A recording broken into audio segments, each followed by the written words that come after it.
You ask Tiger to solve. This deals with linear equations with one unknown. The final result is x equals 35. Let's solve it step by step. Simplify the expression. Expand the parentheses. Simplify the arithmetic. Group all constants on the right side of the equation. Add 60 to both sides.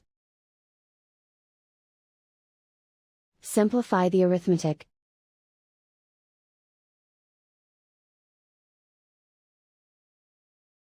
Isolate the x.